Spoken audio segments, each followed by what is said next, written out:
In this class, I will be showing you how you can easily design a t-shirt for a presentation so that your client can see how the t-shirt will look like when it's printed.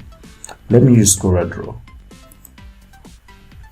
Now, I already have a downloaded file of t-shirts in my workspace.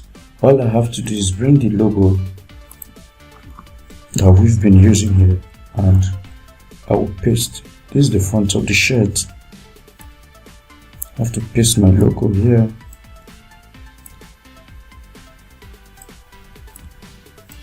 Alright, so since this is the back of the shirt, I think what we should have at the back of the shirt should be the tagline for the business.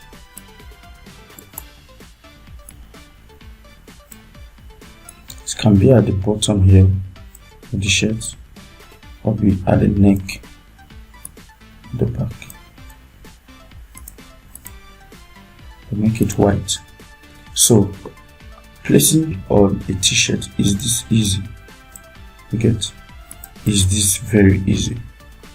So that is that for this class.